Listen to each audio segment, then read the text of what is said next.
ಈಗ C K Ramamurthy ಅವರು ಈ ರಾಜಕಾರಣವನ್ನ ಬಿಟ್ಟು ಕುಟುಂಬದ ಸದಸ್ಯರು ಜೊತೆಗಿಲ್ಲ ಒಬ್ಬರೇ ಇದ್ದಾಗ ಒಂದು ದಿನದ ಸಮಯವನ್ನ ಯಾವ ರೀತಿ ಕಳೀತಾರೆ?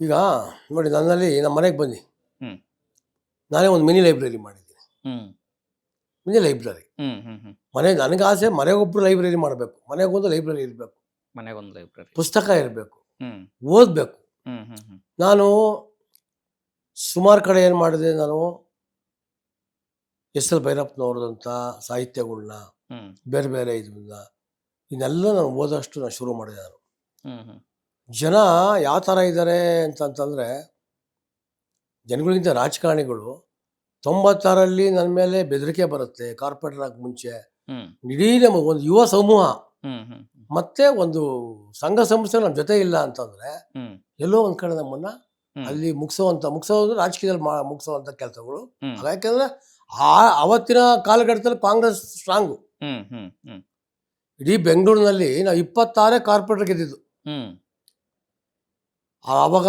ಸಿ ಎಮ್ ಕಾಂಗ್ರೆಸ್ ಇದ್ದಾರೆ, ಹ್ಮ್ ಇಲ್ಲಿ ಶಾಸಕರು ಕಾಂಗ್ರೆಸ್ನವರೇ, ಹ್ಮ್ ಹಿಂದೆ ಕಾರ್ಪೊರೇಟರು ಕಾಂಗ್ರೆಸ್ ಕಾರ್ಪೊರೇಟರ್ ನಾನು ಸೋಲ್ತಿದ್ದು. ನಾನು ಹ್ಮ್ ಎಲ್ಲವೂ ಕೂಡ ಕಾಂಗ್ರೆಸ್ ಮಯ ಆದ ಪಕ್ಷದಲ್ಲಿ ಹ್ಮ್ BJPಗೆ ಕೆಲವೊಂದು ವಾರ್ಡ್ಗಳು ಬಂತವಾಗ. ಹ್ಮ್ ಅದಕ್ಕೆ ನಮಗೆ ಜಯನಗರದಲ್ಲಿ ನಾನು ಮತ್ತೆ ಮಾವಳ್ಳಿನ ವೇದವಾಸ ಭಟ್ರು ಹ್ಮ್ ಇಬ್ಬರೇ ನಾವು ಗೆದ್ದಿದ್ದು. ಹ್ಮ್ ಅದು ಒಂದು ನಮಗೆ ಒಂದು ಫಸ್ಟ್ ಗೆಲುವದು. ಅಲ್ಲ, ಈಗ ಟೈಮ್ ಹೆಂಗ್ ಕಳೀತೀರಾ ನೀವು? ಒಂದ್ ದಿನದ ಟೈಮ್ ಹೆಂಗ್ ಕಳೀತೀರಾ? ಅಲ್ಲ, ಈಗ ದಿನ ಟೈಮ್ ಅಂತಂತಂದರೆ ನನಗೆ ಆಲ್ಮೋಸ್ಟ್ ನನಗೆ ಒಬ್ಬನೇ ನನಗೆ ನಿದ್ದೆನೂ ಬರಲ್ಲ, ಹ್ಮ್ ಇಲ್ಲ ನನಗೆ ಒಂದು ಯಾರು ನನಗೆ ಜೊತೆ ಗುಂಪು ಇರ್ಬೇಕು, ನನಗೆ ಹ್ಮ್ ಸ್ನೇಹಿತರು ಗುಂಪು ಇರ್ಬೋದು. ಹ್ಮ್ ಮನೆಗೆ ಹೋಯ್ತು ಅಂತಂತಂದರೆ ರಾಜಕೀಯ ಮರೆತು ಮನೆಗೆ ಹೋಗ್ತೀನಿ, ಹ್ಮ್ ಮನೆ ಜೊತೆ ಮಕ್ಕಳ ಜೊತೆ ಆರಾಮಾಗಿರ್ತೀನಿ, ನಾನು ಬುಕ್ಸ್ ಓದ್ತೀನಿ. ಹಾ. ಅಷ್ಟೇ. ಅದು ಬಿಟ್ಟರೆ ನನಗೆ ಮನೆಗೆ ಹೋಗ್ಬಿಟ್ರು ನಾವು ರಾಜಕೀಯ ಮಾಡೋಕ್ಕೆ ಹೋಗಲ್ಲ ಸಾಯಂಕಾಲ ಟೈಮ್ನಲ್ಲಿ. ಹಾ ಹಾ ಹಾ ಸೊ ದಿನನಿತ್ಯ ಅಲ್ಲಿ ಮನೆಯಲ್ಲಿ ಫ್ಯಾಮಿಲಿ ಕುಟುಂಬ ಇದೆ, ಹಾ. ಇಲ್ಲಿ ಬಂದರೆ ಸ್ನೇಹಿತರು ಕಾರ್ಯಕರ್ತರ ನಡುವೆ ಇಲ್ಲಿಗೆ ಮಾಡ್ಕೊಂಡು ಹೋಗ್ತೀವಿ. ಒಬ್ಬಂಟಿಗನಾಗಿ ನಾನು ಎಲ್ಲೂ ನಾನು ಟೂರು ಹೋಗಿಲ್ಲ ನಾನು ಇದುವರೆಗೆ. ಹಾ. ಒಬ್ಬಂಟಿಯಾಗಿ ನನ್ನ ಲೈಫಲ್ಲಿ ನಾನು ಕಳೆದೇ ಇಲ್ಲ. ಹಾ. ಒಬ್ಬಂಟಿಯಾಗಿ ನನಗೆ ನಿಜವಾಗ್ಲೂ ಬೇಸರ ಆಗುತ್ತೆ, ನನಗೆ ಏನೋ ಒಂಥರ ಅಲೋನ್ ಆಗ್ಬಿಡ್ತೀನಿ ನಾನು ಅಂತ ಅನ್ಸ್ತದೆ ನನಗೆ. ಹಾ. ಈಗ ಸೌಂಡ್ ಇರಬೇಕು, ಮನೇಲಿ ಕೂಡ ಒಂದು ಸೌಂಡ್ ಇರಬೇಕು, ಹಾ. ಮಕ್ಕಳು ಅವು ಇವು ಮಾತಾಡ್ಕೊಂಡು ಆ ಥರ ಇರಬೇಕು. ಇಲ್ಲಿ ಬಂದರೆ ಕಾರ್ಯಕರ್ತರು ಮಧ್ಯ ಇರಬೇಕು. ಹಾ. ಒಬ್ರೇ ಇರಕ್ ಕಷ್ಟ. ದೇವಸ್ಥಾನಕ್ಕೆ ಹೋದರೆ 1 ಅವರ್ ಪೂಜೆ ಮಾಡ್ತೀನಿ. ಹಾ. ಅವಾಗಲೂ ಕೂಡ ಫ್ಯಾಮಿಲಿನೇ ಹೋಗ್ತೀವಿ. ಹ್ಮ್. ಒಂದು ಅರ್ಧ ಗಂಟೆ ಯಾವ ಬೆಳಗ್ಗೆ ಯೋಗ ಮಾಡ್ತೀನಿ, ಅವಾಗ ನಾನು ಮಾತ್ರ ಒಬ್ಬಂಟಿಯಾಗಿ ಒಂದು ಅರ್ಧ ಗಂಟೆ ಹಾ. ನಾನು ಆರಾಮಾಗಿ ಧ್ಯಾನ ಮಾಡ್ಕೊಂಡು ನಾನು ಕೂತ್ಕೊತೀನಿ. ನಾನು ಫ್ರೀ ಇದ್ದಾಗ ಬುಕ್ಸ್ ಓದ್ತೀನಿ. ನಾನು ಹ್ಮ್ ನೋಡಿ, ಅಲ್ಲಿ ರಾಮಕೃಷ್ಣ ಪರಮಹಂಸರು ಬುಕ್ ಇದೆ, ಹ್ಮ್ ಬೇರೆ ಬೇರೆ ಬುಕ್ ಇದೆ, ಓದ್ತೀನಿ. ಈ ದೃಷ್ಟಿಯಿಂದ ವಯಸ್ಸು ಆಗ್ತಾ ಆಗ್ತಾ ಅನುಭವಗಳು ಜಾಸ್ತಿ ಆಗ್ತಾ ಇರುತ್ತೆ. ಹಾ. ಸುಮಾರು ಜನ ನಾನು ಮಿತ್ರರಿಂದ ಅನುಭವ ಪಡ್ಕೊಂಡಿದ್ದೀನಿ. ಹಾ. ಸುಮಾರು ಶತ್ರುಗಳಿಂದ ಕೂಡ ಯಾರು ರಾಮಮೂರ್ತಿ ಅವರ ಶತ್ರುಗಳು ಯಾರು ಸರ್?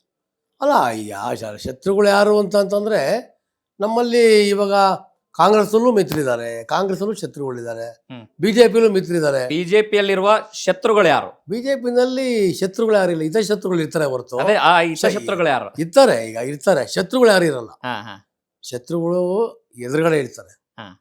ಎದುರುಗಡೆ ಶತ್ರುಗಳು. ಹ್ಮ್ ಇತರ ಶತ್ರುಗಳು ಎಲ್ಲಿರ್ತಾರೆ? ಹ್ಮ್ ಹಿಂದ್ಗಡೆ ಇರ್ತಾರೆ. ಹಾ ಹಾ ಹಿಂದ್ಗಡೆ ಇರೋರಿಗೆ ನಾವು ಯಾವ ತಲೆ ಕೆಡ್ಸ್ಕೋಬಾರ್ದು. ಹೋಗ್ಲಿ, ಅವ್ರ ಆಶೀರ್ವಾದ ಇದು ಗುರುತಿಸ್ಕೊಂಡಿದ್ದೀರಾ? ಯಾವತ್ತು ನೋಡಿ ಸರ್, ಒಬ್ಬ ಏನೇ ಆಗಲಿ ನಾವು ಭಯದಿಂದ ಇರಬೇಕು, ಹ್ಮ್ ಆವಾಗಲೇ ಮನುಷ್ಯ ಒಂದು ಡೆವಲಪ್ಮೆಂಟ್ಗೆ ಹೋಗ್ತಾರೆ. ಹ್ಮ್ ಶತ್ರುಗಳ ಭಯನೂ ಇರಬೇಕು, ಹ್ಮ್ ಇತರ ಶತ್ರುಗಳ ಭಯನೂ ಇರಬೇಕು. ಯಾವತ್ತು ನಾವು ಭಯದಿಂದ ತಗ್ಗಿ ಬಗ್ಗಿ ನಡಿತೀವಿ, ಆವಾಗ ಮನುಷ್ಯದ ವ್ಯಕ್ತಿತ್ವ ನಿರ್ಮಾಣ ಆಗುತ್ತೆ ನಮಗೆ. ನನಗೆ ಯಾರು ಶತ್ರುಗಳೇ ಇಲ್ಲ, ಯಾರು ಆರಾಮ ಮಲ್ಕೊತೀವಲ್ವಾ, ಹಾ. ಆ ಮಲ್ಕೊಂಡಾಗ ಏನಾಗುತ್ತೆ, ಆ ದೃಷ್ಟಿಯಿಂದ ನಾವು ಯಾವಾಗಲೂ ಅವರು ಗಮನಿಸ್ತಿರ್ತೀವಿ, ಇವರು ಗಮನಿಸ್ತಿರ್ತೀವಿ. ಹಿತಶತ್ರುಗಳಿದ್ದಾಗ ರಾಮಮೂರ್ತಿ ಭಯಭಕ್ತಿಯಿಂದ ಹಾ. ಏನೇ ತಪ್ಪು ಮಾಡ್ದಲೆ ಕರೆಕ್ಟಾಗಿ ಮೆಟ್ಟಲನ್ನು ಹತ್ತು ಹೋಗುವಂಥ ಕೆಲಸ ಆಗುತ್ತೆ.